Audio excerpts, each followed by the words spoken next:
안녕하십니까. 2월 10일 화요일 아침입니다. 지난밤도 평안하셨죠? 오늘도 새날을 주신 하나님께 감사하고 오늘도 믿음 안에서 힘있게 달려가는 저와 여러분들 되시기를 주의 이름으로 축복합니다.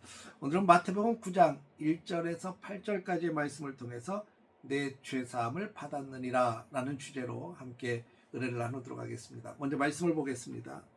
예수께서 배에 오르사 건너가 본 동네에 이르시니 침상에 누운 중풍병자를 사람들이 데리고 오거늘 예수께서 그들의 믿음을 보시고 중풍병자에게 이르시되 작은 자야 안심하라 내 죄사함을 받았느니라. 어떤 서기관들이 속으로 이르되 이 사람이 신성을 모독하도다. 예수께서 그 생각을 하시고 이르시되 너희가 어찌하여 마음에 악한 생각을 하느냐.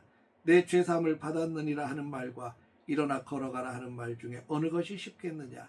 그러나 인자가 세상에서 죄를 사하는 권능이 있는 줄을 너희로 알게 하려 하노라 하시고 중풍병자에게 말씀하시되 일어나 내 침상을 가지고 집으로 가라 하시니 그가 일어나 집으로 돌아가거늘 무리가 보고 두려워하며 이런 권능을 사람에게 주신 하나님께 영광을 돌리니라. 오늘 본문은 예수님께서 본 동네 가버나움이죠. 이 본 동네로 돌아오셨을 때 일어난 사건을 다루고 있습니다. 한 중풍병자를 친구들이 또 사람들이 침상째 메고 예수님께 나와왔습니다. 마가복음에도 똑같은 사건이 기록이 되어 있는데 지붕에 올라가서 지붕을 뚫고 환자를 예수님 앞에 내렸다고 기록하고 있습니다.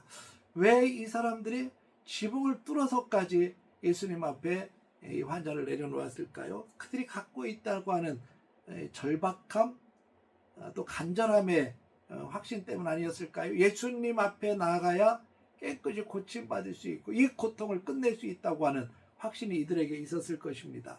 사랑하는 성도 여러분, 오늘 귀한 아침에 묵상하는 이 말씀을 통해서 우리에게도 이런 절박함, 이런 확신으로 주님 앞에 설 수 있기를 주의 이름으로 축복합니다. 오늘 이 중풍병자와 그 친구들이 예수님 앞에 나왔을 때는 육신의 치유를 기대하며 나왔을 겁니다. 이 지긋지긋하게 힘든 아픔, 움직일 수도 없고 다른 사람의 도움을 받아야만 겨우 살아갈 수 있는 이 고통을 정말 하나님께서 해결해 주시고 예수님께서 해결해 주실 수 있을 것이라고 하는 믿음으로 나왔는데, 근데 예수님께서 이들을 바라보면서 하신 첫 마디는 전혀 다른 말씀을 하십니다. 작은 자야 안심하라 내 죄사함을 받았느니라. 예수님은 보이는 고통보다 보이지 않는 문제를 먼저 해결하신다는 겁니다. 예수님은 병의 근원보다 더 깊은 곳에 있는 사람들이 가지고 있는 아주 근본적인 죄의 문제를 먼저 건드리십니다. 육신의 질병이 낫는 것 분명히 복이죠. 그런데 더 큰 복은 하나님과의 관계가 회복이 되는 죄사함이야말로 진짜 복이라는 것을 주님은 보여주고 계십니다.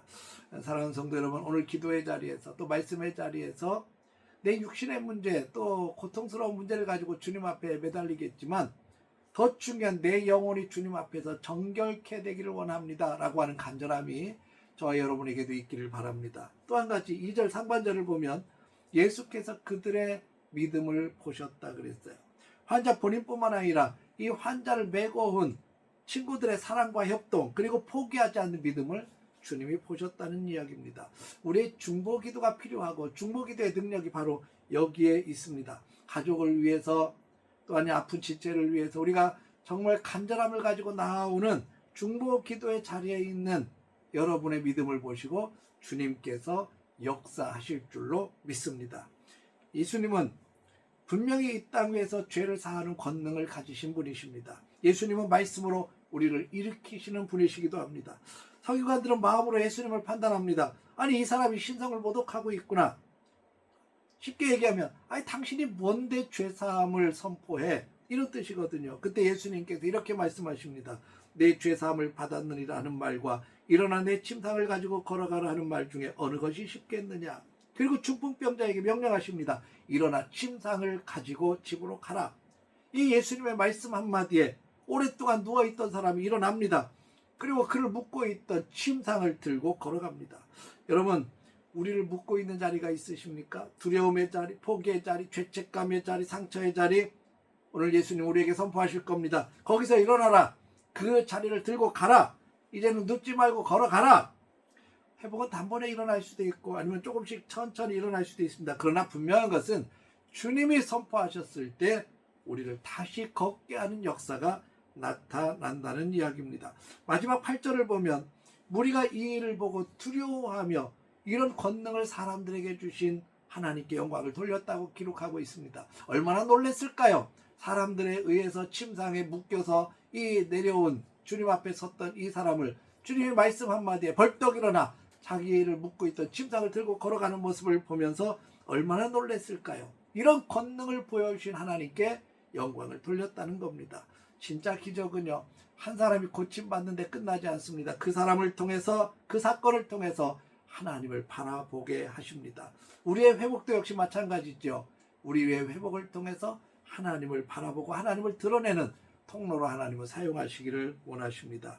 사랑하는 성도 여러분, 오늘 이 아침에 주님 앞에 무엇을 들고 나오셨습니까? 걸을 수 없어서 누워있던 자리입니까? 아니면 마음이 묶여있는 자리입니까?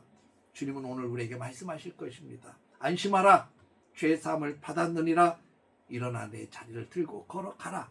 이 말씀이 오늘 하루를 살아가는 힘이 되고 또 간절하게 주님 앞에 엎드려 기도하는 기도가 되시기를 주의 이름으로 축원합니다. 기도하겠습니다. 하나님 아버지, 오늘 살아가면서 내 삶의 우선순위가 육적인 해결보다 영적인 정결함과 주님과의 관계 회복에 있게 하여 주옵소서.